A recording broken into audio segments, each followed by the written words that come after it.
What's good, YouTube? It's your boy, Blue Blood Sports TV, and I'm back at y'all with another one.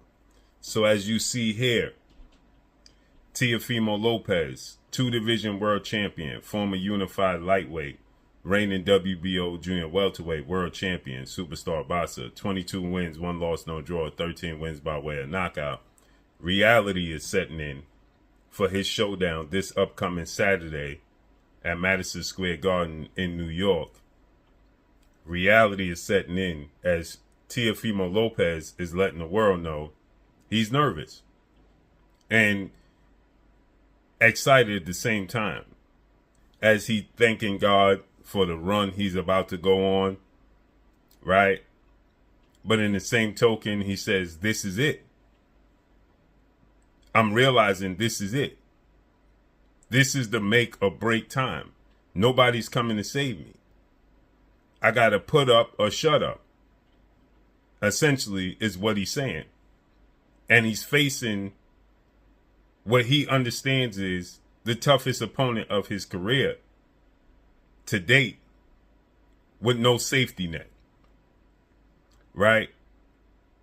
He's facing Olympic silver medalist, undefeated 3-division world champion, former unified super featherweight, reigning WBC lightweight world champion, superstar boxer, Shakur Stevenson, who has 24 wins, no loss, no draw, 11 wins by way of knockout.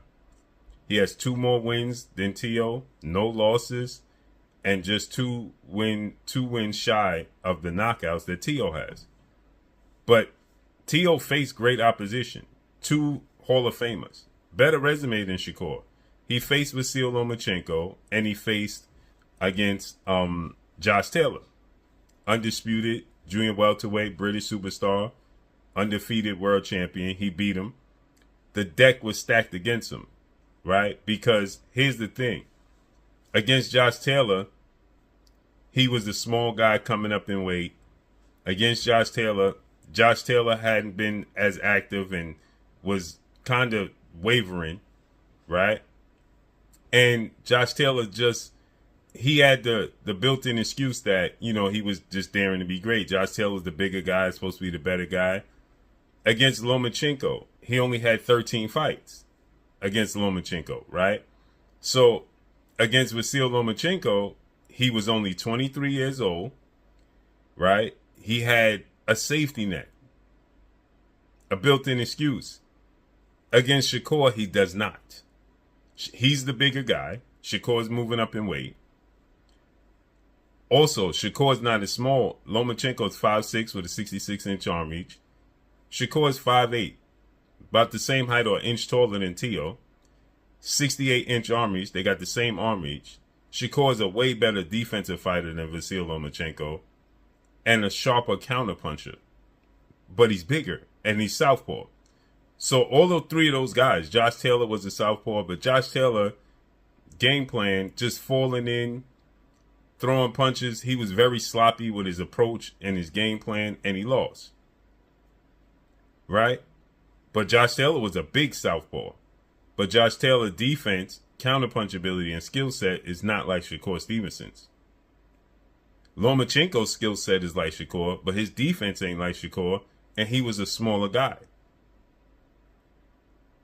Tiofimo Lopez has had some questionable fights since Lomachenko, losing to George Kambosos, arguably lost to Jermaine Ortiz, arguably lost to Sandor Martin. Sandor Martin dropped him twice, and if they count the second knockdown, unofficially he dropped him twice. If they count the second knockdown, Tiofimo lost to Sandor Martin. He would have lost to Sandor Martin. That knockdown would have counted, he would have lost, right? And Sandor Martin is a slick southpaw, right? So therefore, Shakur has the abilities of Sandor Martin, but is better. The thing about this is, when Tiofimo Lopez back against the wall, he comes out swinging. He's at his best. When you put the best in front of him, he rises to the occasion. He fights to the level of his opposition. He truly does. Josh Taylor, Lomachenko, that version of Tio can beat anybody. Jermaine Ortiz, Sandor Martin, George Kambosos' version, not so much. Those guys are not better than Lomachenko and Josh Taylor, but he fights to the level of his competition. And this upcoming Saturday, January 31st, Madison Square Garden, is going down. And he's starting to feel the pressure. He knows it. But let me know what y'all think. Drop a comment in the comment section. Follow me on Instagram at Blue Blood Sports TV, all one word. I'm gone. Peace.